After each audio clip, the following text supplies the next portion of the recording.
President Vladimir Putin began talks with Saudi King Salman bin Abdulaziz, who's making a historic first visit to Russia by a monarch of the Gulf Kingdom as the two energy superpowers seek an understanding on whether to extend an agreement curbing oil supplies. The Kremlin summit is a landmark event that will give a good impetus to bilateral relations, Putin told King Salman on Thursday. The Saudi leader, who arrived for the four-day state visit late Wednesday, called Russia a friendly country and told Putin that their talks will boost the global economy as well as aid international stability and security. The Saudi courtship of Russia reflects a convergence of interests between the world's two largest oil exporters as the output pact between OPEC and non-OPEC producers has spurred a recovery in crude prices.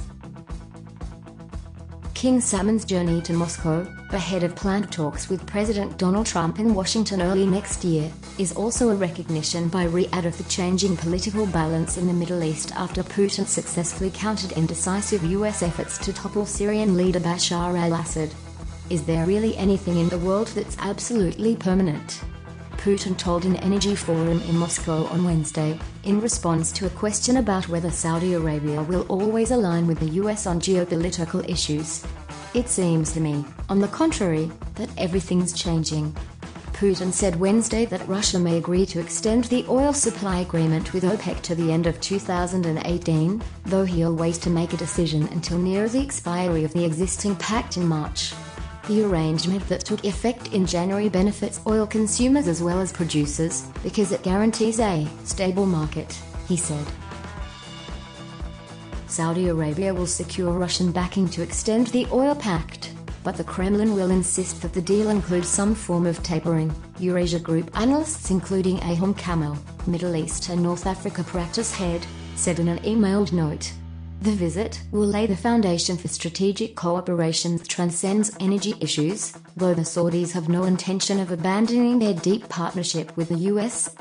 Cooperation between Russia and Saudi Arabia breathed life back into OPEC and made his country more optimistic about the outlook for oil than it has been for several years, Saudi Energy Minister Khalid Al-Falih said after meeting with his Russian counterpart Alexander Novak on Thursday. The success of this collaboration is clear, he said. King Salman is visiting as Saudi Arabia looks to deepen energy ties with Russia by inking deals to acquire oil and gas assets.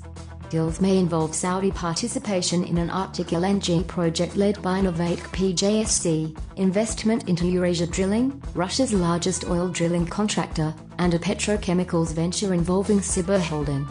Saudi pledges of large investments in Russia have disappointed in the past, and just $1 billion has materialized out of a planned $10 billion partnership with the Russian Direct Investment Fund in 2015, according to Eurasia Group. The head of Russia's state-run oil giant Rosneft, Igor, said last month that there'll be pressure for OPEC and its partners to extend production cuts if Saudi Arabia proceeds with an initial public offering of a stake in state-owned Saudi Arabian oil company. About 5% of Saudi Aramco, as it's known, will be offered in an IPO next year that could value the company at more than $1 trillion, depending on the state of the oil market. The Saudis will be looking for a solid commitment from President Putin to stick with the production deal with OPEC, said Chris Weaver, a partner at Macro Advisory in Moscow. That is Riyadh's best hope for keeping the price of Brent in the mid-$50 Singapore, if not getting it above $60 in time to support the kingdom's ambitious valuation target for Aramco. The unlikely partnership between Moscow and Riyadh marks a sharp turnaround from Soviet times.